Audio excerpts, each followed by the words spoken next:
Hello and welcome to the TMZ Podcast. I'm Charlie Cotton. I'm Charlie Neff. And we are back. We're back live again. We're live again. We've been on vacation. Yes. Well, you have at least. I've been here slaving away every day. And we did a week of pre-recorded content, which you guys must have been like, oh no, we need Charlie's back live. Yes. Where were you? I was kind of staycationing, had a friend visit, had Christmas, just like I was around LA area. How did you get like the Christmas vibes from LA during December? The Christmas vibes never really hit me anyway. Aww. Christmas vibes are for kids. Like, What? do you feel excited on Christmas Eve? Yes. Really? But I just mean like the hot cocoa, going to the grove, seeing all the Christmas lights. I like that. Reindeer. But I don't feel like all that sense of excitement. Anyway, Christmas Anyway. is done. New Year's is upon us. Yes, and new year, new us. New bangs for New you. bangs. You got bangs. I Oh got my them God. on Friday. Shout out to Melanie for encouraging me. Shout out, Melanie. We also have a new TMZ Podcast mascot. We want to introduce Carl the cockroach here. We got a cockroach, a pet cockroach. Plastic. It's plastic, guys. But we decided. It's like a little dead cockroach. Everybody says that, when the world ends, what'll The be left. cockroach will survive, and that's- this podcast will survive. if the TMZ is world TMZ ends. are kind of the cockroaches of the entertainment. Oh section. no! I don't say that as mean. I say it as a compliment. We will always be here. We'll Love us or thrive, hate us. survive and thrive. Okay, let's get on with our stories. Which, by the way, don't forget, we are live today. We will get to your guys' comments at the end of the 3 stories we're going to talk about. So leave your comments, whether it's about the story, you have something you want to add, whether it's about us, whether it's about our new mascot, Carl the cockroach. Shout out to Carl. Shout out to Carl. Okay, today we're going to cover this Justin Baldoni and Blake Lively sort of lawsuit for lawsuit. It's pretty crazy. Scorching. We'll talk about the people charged now, formally charged in Liam Payne's death. Very sad, like the tragedy continues. Yep. And finally, Kristin Cavallari, she's talking about sex again. Yep, lots of chaka, and it's crazy to hear who she reveals is pretty good in bed. To begin with, though, Blake Lively.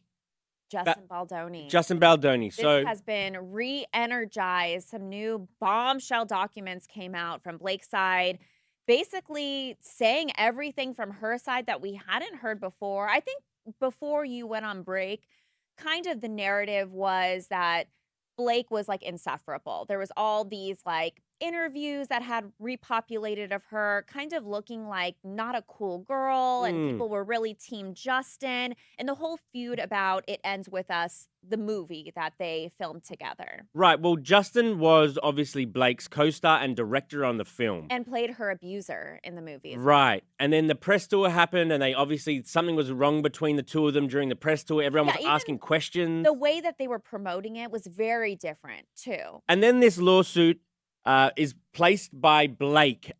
She said in her lawsuit that Justin did several things, like showing her nudes of his wife, discussing all this sexual stuff that she didn't want to discuss. Wanted her to film like topless for a scene that didn't really call for that. Yeah, pushing her boundaries with nudity. And even like allegedly he stormed into her trailer while she was naked and or breastfeeding, and that was inappropriate.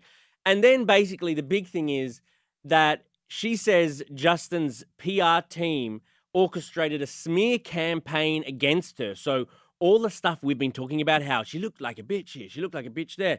She says that basically it was a smear campaign by Justin's PR team, and she has receipts. Yeah, lots of text messages between like her rep and other people. And the crisis PR with Justin, like apparently, if these texts are to be believed, they wanted to bury her. They were actively wanting to, in their words, bury her. So this is a huge thing, and obviously kind of changes Blake's image a little bit. Like, is she the victim? Well, now Justin wants to countersue Blake, basically saying the opposite, that her PR team was responsible for smears against him, and that those text messages that were put out there, they were out of context, that they're just planting different stories to rebuild her public image. I think it's interesting because his attorney also said, like, I don't know if it's like a response to what she had filed or if it's their own lawsuit against her, But whatever the filing is going to be, his attorney is saying, oh, just buckle up. Wait till Yeah. you see his side. So, I mean, this is just getting nasty. It's like foot on the gas. It really is. And I mean, surely there's a bit of footage. Like a lot of it was on Yeah. camera, all of these awkward interactions. So Mhm. obviously, maybe there's some sort of evidence there. Well, Like, do you remember we got some video footage when all the rumors were first circulating that they hated each other on yeah, set? We obtained a video that was shot from inside a restaurant where they were filming. And you could see them outside, and it looked like they were like arguing a mm, little bit, maybe over the direction, because he was the director, right? But then in so many interviews, he was making comments like little jabs, being like, I think Blake is ready to direct, like as if there was something amiss right. between And then we them. found everything that happened afterwards. We realized that there Right. was.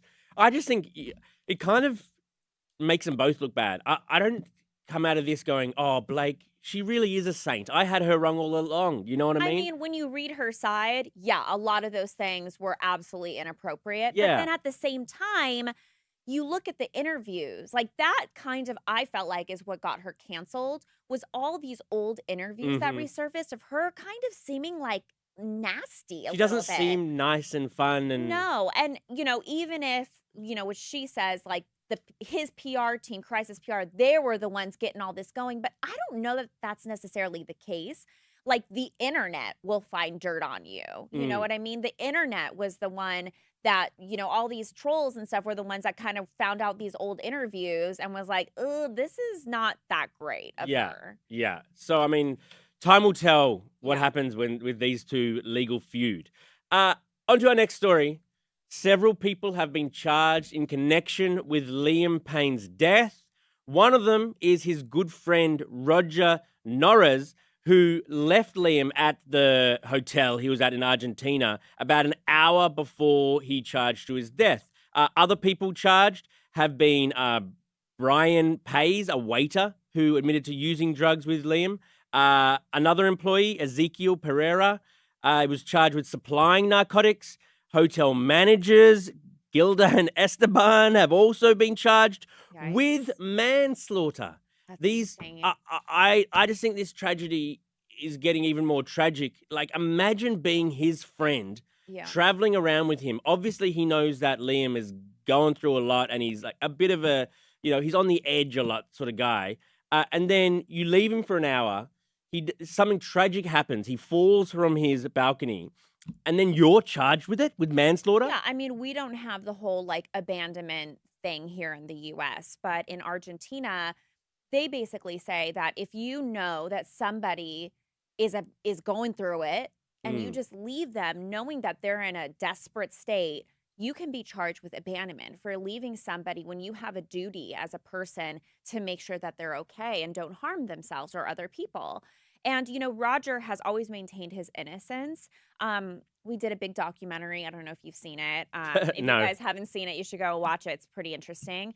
But we reveal in our documentary that Roger Norris, he said that, or he was trying to claim that I didn't know Liam was unhinged. I didn't know he was under the influence, even though just an hour later, everything transpired. So it's kind of like his word versus like what authorities are saying. I just But think at it's this point, they don't believe him. at this. I do understand why, you get your lawyers to say, "Oh, I had no idea," because you're under these charges. Right. But really, should a friend who's hanging out with a friend be like a ball and chain on them in case something happens? Like, it just seems like unreasonable to ask a fully grown man. Liam is like, how old was he? 35. Yeah.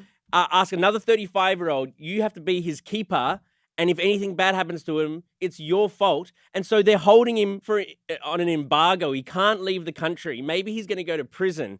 It just seems like a step too far. I know. It's not like he gave him the drugs, right? It's not like he Yeah. technically contributed to his death, but they believe he did.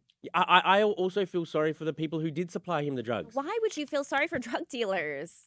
because they might go to prison now. Well, yeah, that's what happens. That's the risk you take when you do something illegal. I guess. I still feel sorry for them. I still feel sorry for them. I don't think they didn't do anything that I think was like really, really Well, evil. Charlie is pro drug dealer. I'm not pro drug dealer, but sending him to Kind prison of. forever. Yeah, that is the law. By And- the way, here too, and Australia as well. I'm allowed to feel sorry for them. And then also those hotel employees who put Liam in the room because he was acting out in the hotel lobby. Yeah, and they like carried him up to the room. They locked the door. They did call So they're police. in deep doo-doo. Yeah, they're busted as well. Okay, on to our final story, Kristin Cavallari. Yep. So she was on a new episode of her podcast. Actually, she was on with Bunny XO's podcast, Dumb Blonde. And Kristen said that she and Morgan Wallen never really dated, but they started hooking up because Kristen wanted an F buddy in Nashville. You know, they're both from there and everything like that.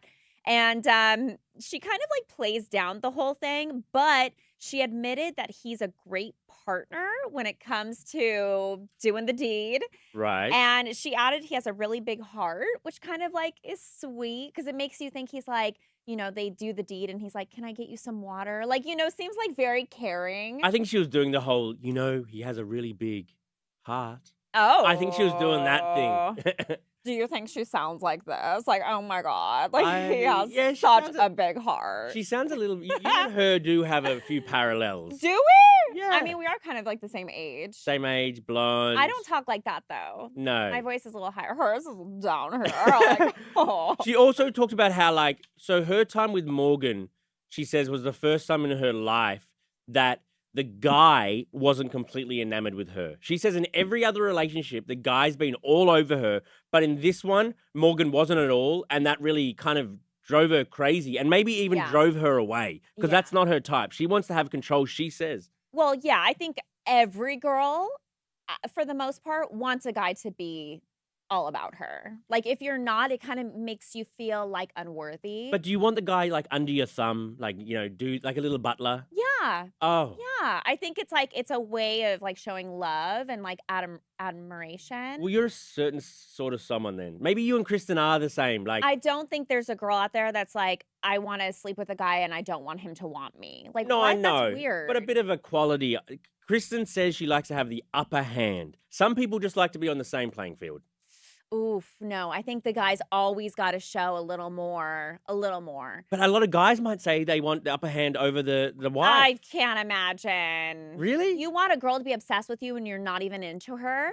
No, but like as much as she is, like that's clingy. That's where you guys start being like, oh, she's clingy. She's stage 5 clinger or whatever. True. Yeah, a guy needs to be super into a girl for it to work. Well, clearly. And it obviously, I mean, she just wanted an F buddy, so it's fine. She wanted an F buddy.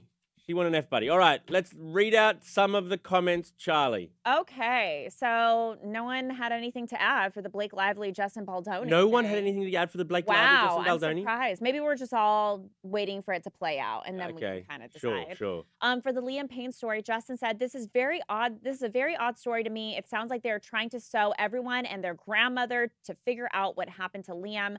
Whether may be innocent or not, it seems like they are creating laws and rules throughout this case just to solve it. I don't think it's going to be solved. I think they're just trying to find people accountable, right? I mean, the dad was over there. It's probably got to add some pressure, a lot of media attention. I agree. And I agree with the next comment. Evelyn says Liam's own addiction is to blame.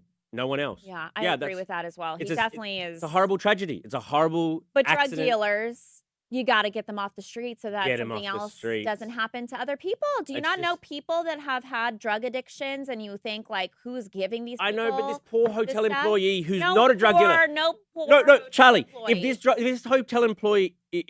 this hotel employee was a good enough drug dealer, do you think he'd still be a hotel employee? No, he's just your average recreational type guy trying to make an extra buck. He wasn't just smoking weed, this Charlie. Massive celebrity comes to you and says, la. You go, okay, you feel Charlie, pressured. These were like narcotics. These were hard drugs. Justice for everybody involved in that case. Oh, boy. Okay. For the Kristin Cavallari topic, Eminem said, Kristen's comments are cringe and I don't feel the same. Yep, I agree. Kristen is cringe. Cringeton. I mean, Kristen. I mean, she's open. She's always been open. That's who she is. Couple miscellaneous comments. Heather A said, I love the bangs, Charlie. You look younger. Oh, youthful. You do look a little younger. Okay. Eminem said, Charlie Neff, great hair. Thank you, guys. Yeah. Do I sound like Kristen? Thank you. Is that how she Okay. works? I think the bangs are working for you. You know. Oh, okay. I mean, I just got them on Friday, so I still don't really know how to style them just yet. Do you feel different inside? I feel like I don't know. There's like a hair thing on my like face. Like I feel weird about like hair on my face, so it's like taking some getting used to. It's like if you have an itch, but you like can't itch it. You know, it's like the Okay, same. gotcha. Maybe I'll Like, get but bangs. you- I'll get you bangs like coming hair tomorrow. on your face though. I like hair on my face, but I like those rock stars who have bangs. Guys. Guys have bangs. Oh, those rock stars. Those like Like hair who? metal.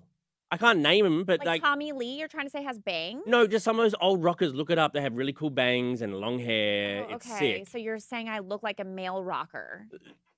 Yes, All right. hair metal glam. Never mind. Tomorrow, no more bangs. I'm gonna clip them back. Okay, thank you, Charlie. Thank you, Charlie. And we'll see you guys here tomorrow. Bye.